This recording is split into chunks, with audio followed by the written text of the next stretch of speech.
दोस्तों, इस वीडियो में हम क्लास 12 फिजिक्स यानी भौतिक विज्ञान का 120 प्लस VVI सब्जेक्टिव क्वेश्चन का जो सीरीज स्टार्ट किए हैं इस चैनल पर, उसका यह जो है पार्ट 4 वीडियो है। यहाँ पर देख सकते हैं पार्ट 4 यहाँ पर लिखा गया है, यानी यह जो है आपके क्लास 12 फिजिक्स यानी भौतिक विज्ञान का जो मैं सीरीज स्टार्ट किया हूँ 120 प्लस VVI सब्जेक्टिव का यानी शॉर्ट क्वेश्चन का, उसका यह जो है पार्ट 4 वीडियो है।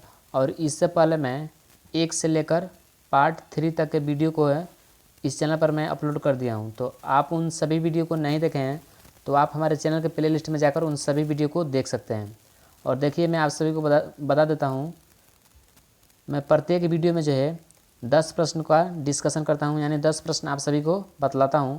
और देखिए, पार्ट 1 वीडियो में जो है मैं 1 से लेकर मैं 10 तक के प्रश्न को बताया था, और पार्ट 2 वीडियो में जो है यानी पार्ट 2 वीडियो में 11 से लेकर मैं 20 तक के प्रश्न को बताया था। और पार्ट 3 वीडियो यानी पार्ट 3 वीडियो में जो है 21 नंबर से लेकर मैं 30 तक के प्रश्न को बताया था। और देखिए, यह जो है चौथा पार्ट, यहाँ पर देख सकते हैं पार्ट 4। और इस वीडियो में मैं आप सभी को बतलाने वाला हूँ 31 नंबर से लेकर 40 नंबर तक के प्रश्न को, ठीक है। यानी इस वीडियो में भी मैं आप सभी को जो है 10 प्रश्न को बतलाऊंगा जो आपके बोर्ड परीक्षा के लिए काफ़ी इम्पोर्टेंट है। तो चलिए चलते हैं, प्रश्न को देखते हैं। प्रश्न को देखने से पहले आपसे छोटा सा रिक्वेस्ट है कि अगर आप इस चैनल पर पहली बार विजिट किए हैं तो इस चैनल को सब्सक्राइब कर लें और बेल आइकन को प्रेस करें, ताकि आप सभी को हमारा इसी प्रकार का जो रेगुलर वीडियो है मिलता रहे, ठीक है। और इस वीडियो को लाइक करें या ना करें, लेकिन इस वीडियो को जो है शेयर ज़रूर करें, क्योंकि आपके शेयर करने से किसी स्टूडेंट का जो है अच्छा मार्क्स आ जाएगा, ठीक है।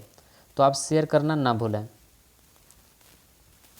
तो चलिए अब चलते हैं, प्रश्न को हम देखते हैं।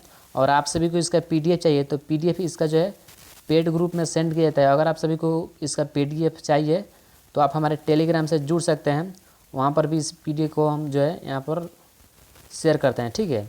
टेलीग्राम पर जुड़ने के लिए आप हमारे चैनल से जाकर वहाँ से भी जुड़ सकते हैं, या टेलीग्राम पर सर्च कर सकते हैं आशीष क्लासेस 2.0, वहाँ पर जाकर ज्वाइन कीजिए। इसका PDF आपको वहाँ पर मिल जाएगा।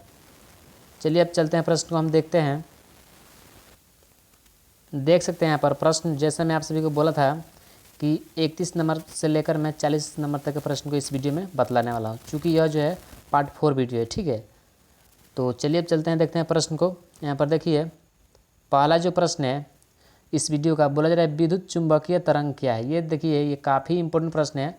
और देखिए, मैं जितना भी प्रश्न लाता हूँ वो बोर्ड परीक्षा के लिए काफ़ी इंपॉर्टेंट होता है, ठीक है।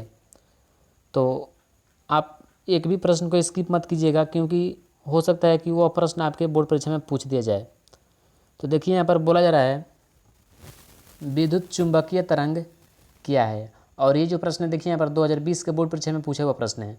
मैं वैसा प्रश्न लाता हूँ जो आपके बोर्ड परीक्षा में पूछे जाने की 100% संभावना होती है, ठीक है। मैं वैसा क्वेश्चन नहीं लाता हूँ जिससे आपका टाइम बर्बाद हो, ठीक है। तो देखिए, यहाँ पर बोला जा रहा है विद्युत चुंबकीय तरंग क्या है।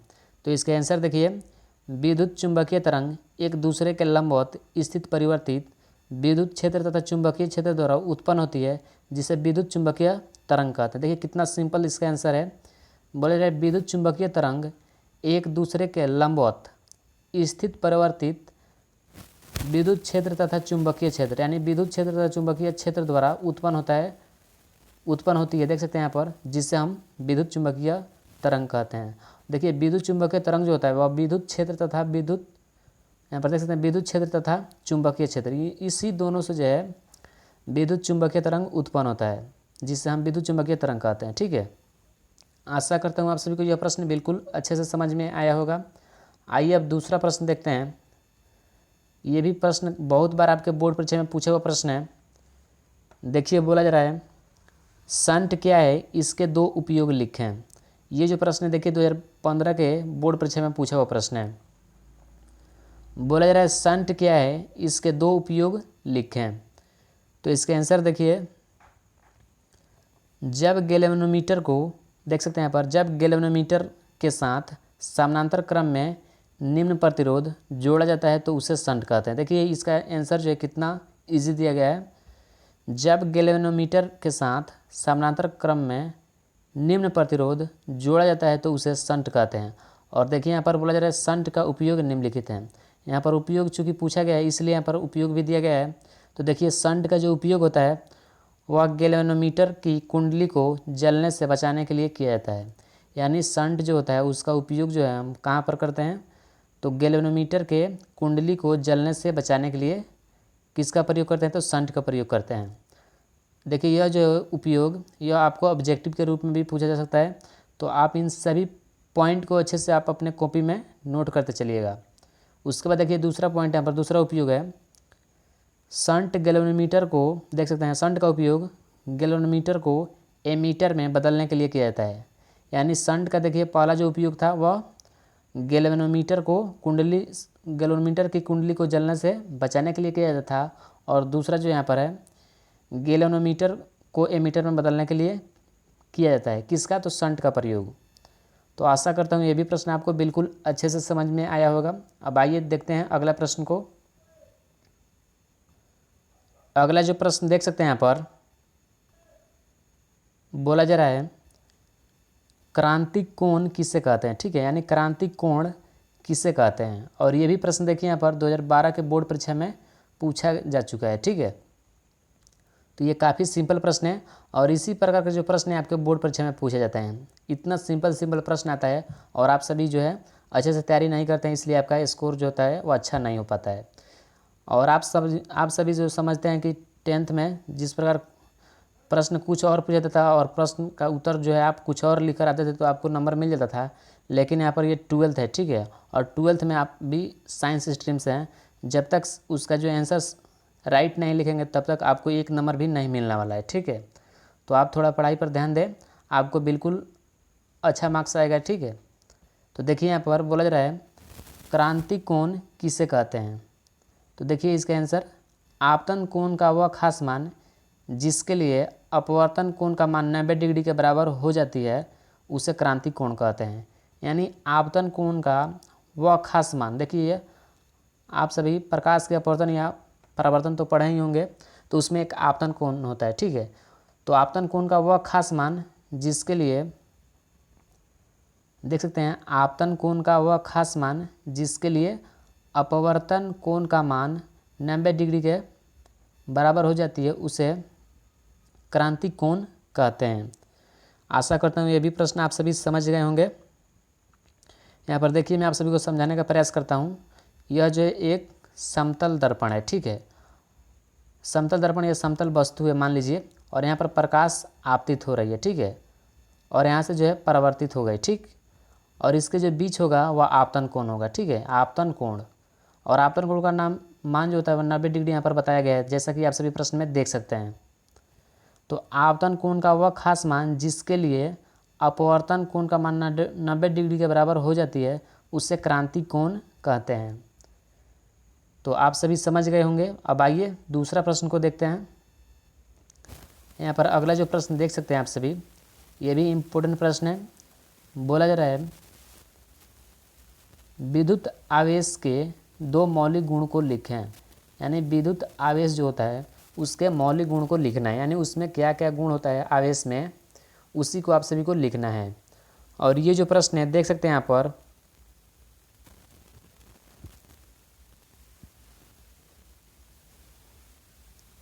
पर, देख सकते हैं आप सभी, यह जो प्रश्न है 2012 और 2014 के बोर्ड परीक्षा में पूछा जा चुका है। ठीक है, तो देखिए यहाँ पर बोला जा रहा है विद्युत आवेश के 2 मौलिक गुणों को लिखें, लेकिन यहाँ पर जो है मैं 3 मौलिक गुण लिखा हूँ। ठीक है, ताकि आप सभी को जो है पूरा में पूरा मार्क्स मिल सके। ठीक है, यानी 2 मार्क्स का क्वेश्चन है तो आपको पूरा 2 मार्क्स मिल सके।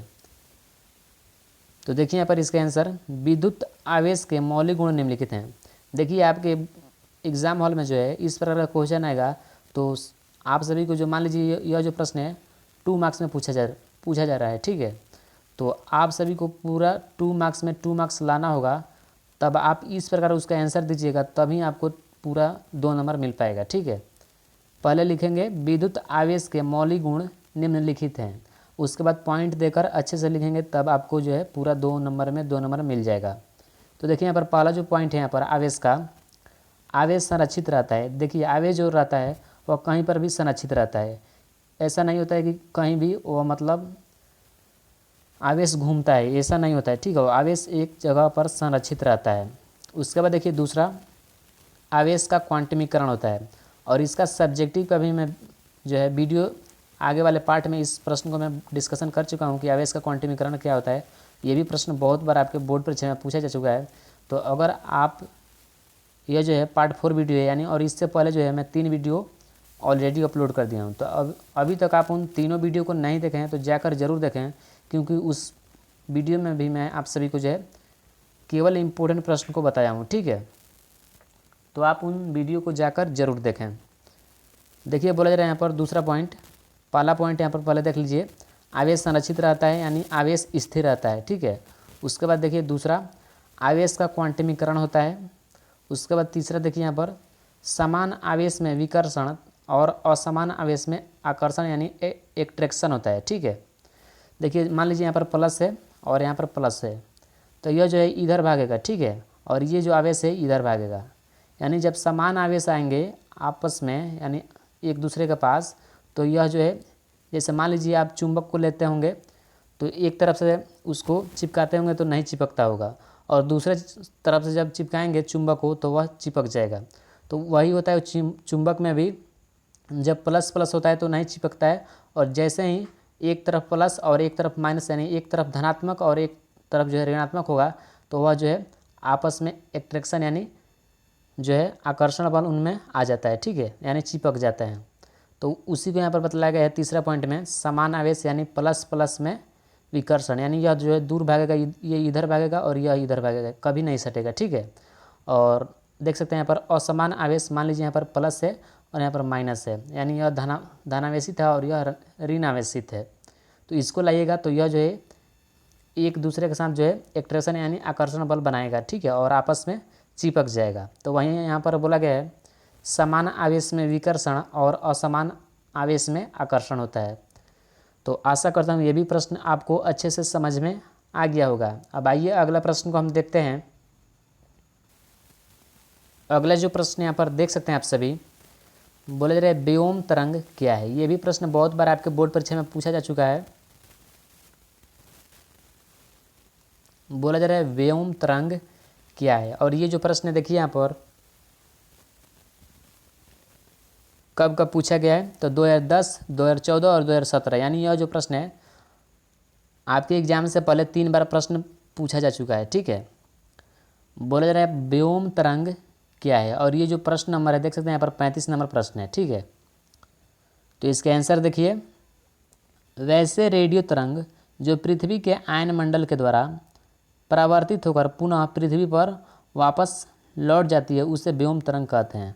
मान लीजिए यह जो है पृथ्वी है और उसका यह आयनमंडल है, ठीक है। मान लीजिए यह पृथ्वी है, उसका यह आयनमंडल है चारों तरफ, ठीक है, बेल्ट की तरह, बेल्ट की भांति जो है आयनमंडल होता है, उसके बाहर बहुत सारे मंडल होते हैं, लेकिन यह जो है देख सकते हैं यहाँ पर आयनमंडल के द्वारा परिवर्तित होकर, यानी आयनमंडल के द्वारा टकरा कर पुनः उसी दिशा में, देखिए यहाँ पर परिवर्तित होकर पुनः पृथ्वी पर, उसी दिशा में नहीं बोला जा रहा है, बोला जा रहा है पुनः पृथ्वी पर, यानी जहाँ से आया है, मान लीजिए ये पृथ्वी है, जैसे मैं इसको पृथ्वी बना रहा हूँ, ठीक है, और यह आयनमंडल है, उसके बाहर चारों तरफ बेल्ट की भांति कार्य करता है यह।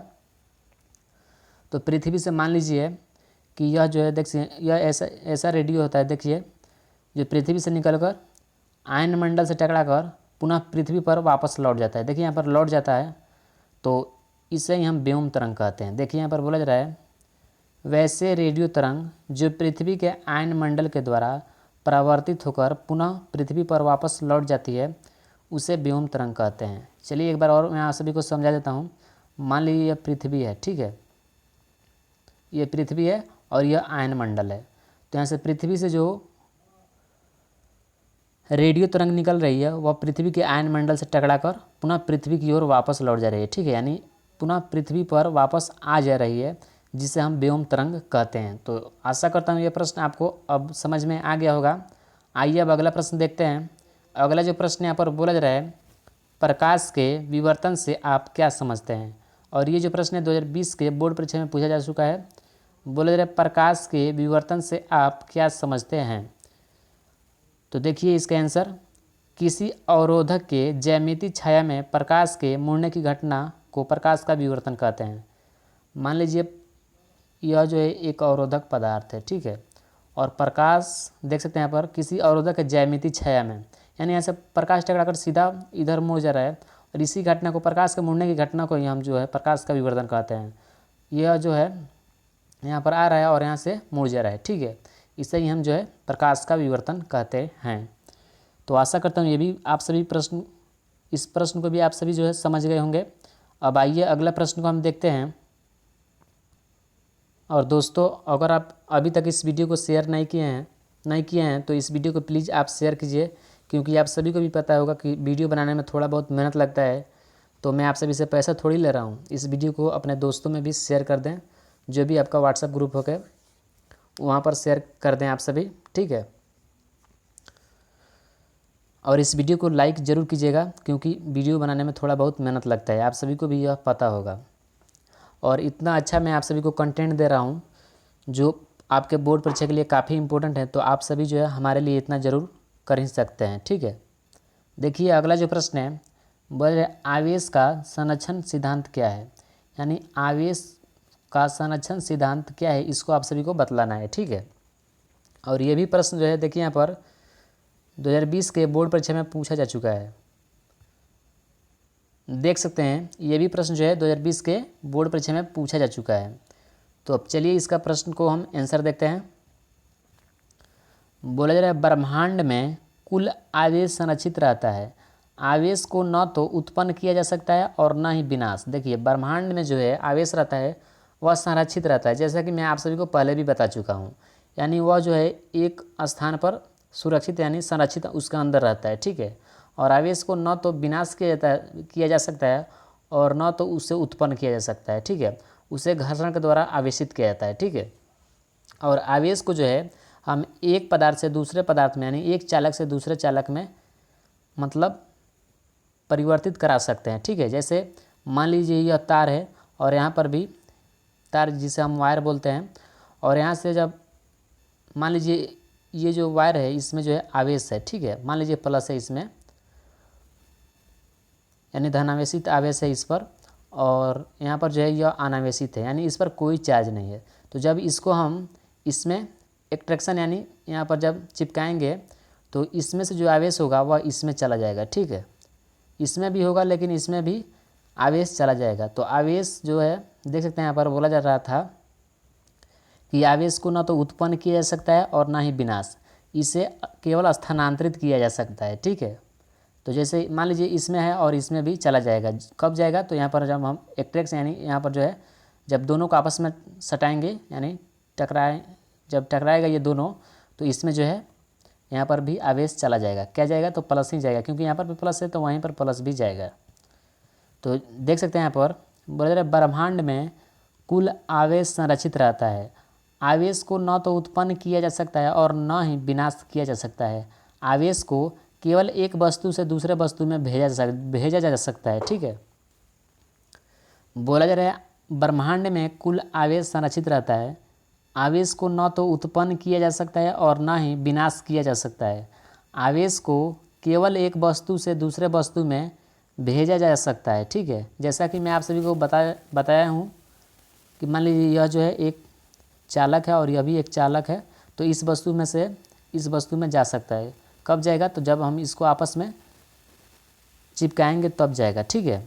तो वहीं यहाँ पर बोला जा रहा है केवल एक वस्तु से दूसरे वस्तु में भेजा जा सकता है, इसे ही आवेश का संरक्षण का सिद्धांत कहते हैं। और इसे ही जो हम क्या कहते हैं, तो आवेश के संरक्षण का सिद्धांत कहते हैं। तो आशा करता हूँ ये भी प्रश्न आपको अच्छे से समझ में आ गया होगा। अब आइए अगला प्रश्न देखते हैं। अगला जो प्रश्न बोला जा रहा है भंवर धारा किसे कहते हैं, भंवर धारा किसे कहते हैं। और ये भी प्रश्न देखिए यहाँ पर 2011, 13 और 2018, ये भी प्रश्न जो है आपके परीक्षा से पहले जो है 3 बार रिपीट हो चुका है। हो सकता है ये भी प्रश्न आपके बोर्ड परीक्षा में पूछ दिया जाए। तो आप इन सभी प्रश्न को अच्छे से याद करते हैं तो आपके बोर्ड परीक्षा में एक भी प्रश्न नहीं बाहर आएगा, ठीक है। आप एग्ज़ाम देकर आइएगा तब आप मेरे से बोलिएगा कि एक प्रश्न जो है था वो नहीं लड़ा। अगर आप 120 प्लस में जो सीरीज स्टार्ट किया हूँ जिसका यह पार्ट 4 वीडियो है, अगर आप 120 प्लस सब्जेक्टिव को याद कर लेते हैं तो मैं गारंटी के साथ कहता हूँ कि आपके एग्ज़ाम में एक भी प्रश्न जो है यहाँ से नहीं छूटने वाला है, ठीक है। तो आप इन सभी प्रश्न को अच्छे से याद कीजिए। मैं आप सभी को गारंटी के साथ बोल रहा हूँ कि आपके बोर्ड परीक्षा में एक भी प्रश्न नहीं छूटने वाला है। देखिए यहाँ पर बोला जा रहा है भंवर धारा किसे कहते हैं, और ये प्रश्न जो है 2011, 13 और 18 में पूछा जा चुका है। तो इसका आंसर देखिए, किसी धातु का संबंध चुंबकीय फ्लक्स में परिवर्तित होता है तो उसमें प्रेरित चक्रीय धारा या विद्युत वाहक बल उत्पन्न हो जाता है। देखिए, जब किसी धातु का संबंध चुंबकीय फ्लक्स में परिवर्तित होता है तो उसमें प्रेरित चक्रीय धारा यानी चक्रीय धारा या विद्युत वाहक बल उत्पन्न हो जाती है, उसे ही हम भंवर धारा कहते हैं। ठीक है, भंवर धारा या चक्रीय धारा पूछा जा सकता है आपसे। तो आप सभी समझिएगा, भंवर धारा या चक्रीय धारा दोनों एक ही होता है। तो आप सभी इसका भी आंसर आप सभी अच्छे से दे सकेंगे। बोला जा रहा है किसी धातु का संबंध चुंबकीय फ्लक्स में परिवर्तित होता है तो उसमें प्रेरित चक्रीय धारा या विद्युत वाहक बल उत्पन्न हो जाता है, जिसे हम भंवर धारा कहते हैं। अब आइए अगला प्रश्न को हम देखते हैं। अगला जो प्रश्न देख सकते हैं यहाँ पर, बोला जा रहा है संधारित्र की धारिता से आप क्या समझते हैं। संधारित्र की धारिता से आप क्या समझते हैं, और ये भी प्रश्न 2019 और 2021 के बोर्ड परीक्षा में पूछा जा चुका है। तो देखिए इसका आंसर, संधारित्र एक ऐसी युक्ति है जो बहुत ही कम जगह में बहुत अत्यधिक मात्रा में आवेश, देख सकते हैं यहाँ पर, बहुत कम जगह में बहुत अत्यधिक आवेश की मात्रा या विद्युत ऊर्जा को संचित रखता है, यानी एक स्थान पर रखता है। उस युक्ति को संधारित्र की धारिता कहते हैं। देखिए, संधारित्र एक ऐसा युक्ति यानी ऐसा मशीन है, मान लीजिए कि बहुत ही कम जगह में बहुत अधिक मात्रा में आवेश को या विद्युत ऊर्जा को संचित यानी अपने अंदर रखता है, उसे ही हम संधारित्र की धारिता कहते हैं। ठीक है, उसे ही हम जो है संधारित्र की धारिता कहते हैं। आइए अब इस वीडियो का लास्ट प्रश्न है, उसको हम देखते हैं। और ये देखिए काफ़ी इम्पोर्टेंट प्रश्न है, और ये जो प्रश्न है देखिए 2006, 7, 10, 16, यानी यह जो प्रश्न है आपके बोर्ड परीक्षा से 4 बार पूछा जा चुका है। ठीक है, आपके बोर्ड परीक्षा से पहले 4 बार पूछा जा चुका है। बोले जा रहे किरचॉफ का प्रथम नियम लिखें। किरचॉफ का जो प्रथम नियम होता है उसको आप सभी को बतलाना है। और देखिए यह जो है 4 बार पूछा जा चुका है, यहाँ पर देख सकते हैं आप सभी, 6, 7, 10, 16। तो चलिए अभी इसका आंसर देखते हैं। इस नियम के अनुसार किसी बिंदु या संधि पर आने वाली धाराओं का योग जाने वाली धाराओं के योग के बराबर होता है, उसे किरचॉफ का प्रथम नियम कहते हैं। देखिए, किरचॉफ का जो प्रथम नियम है, इस नियम के अनुसार किसी बिंदु पर आने वाली धाराओं का योग, मान लीजिए आने वाली धाराओं का योग जो है, मान लीजिए प्लस जो है, मैं आपसे बता रहा हूँ यहाँ पर आने वाली धाराओं जो है, धाराएं हैं जो है 40 है, और जाने वाली धाराएं जो हैं वो भी 40 हैं, जिसे हम किरचॉफ का प्रथम नियम कहते हैं। जैसा कि यहाँ पर लिखा गया है, इस नियम के अनुसार किसी बिंदु या संधि पर आने वाली धाराओं का योग जाने वाली धाराओं के योग के बराबर होता है, उसे किरचॉफ का प्रथम नियम कहते हैं। तो आशा करता हूँ ये प्रश्न भी आपको अच्छे से समझ में आया होगा, और यह वीडियो आपको अच्छा लगा तो इस वीडियो को लाइक ज़रूर कीजिएगा और अपने एक दोस्त में शेयर कीजिएगा। और आप हमें कमेंट करके ज़रूर बताइएगा कि आप शेयर किए हैं या नहीं किए हैं। अगर आप शेयर करते हैं तो इसका PDF जो है मैं आपको WhatsApp पर भी सेंड कर दूंगा। तो दोस्तों, आज की इस वीडियो में इतना ही, मिलेंगे नेक्स्ट वीडियो में। तब तक के लिए आप सभी को बहुत बहुत धन्यवाद।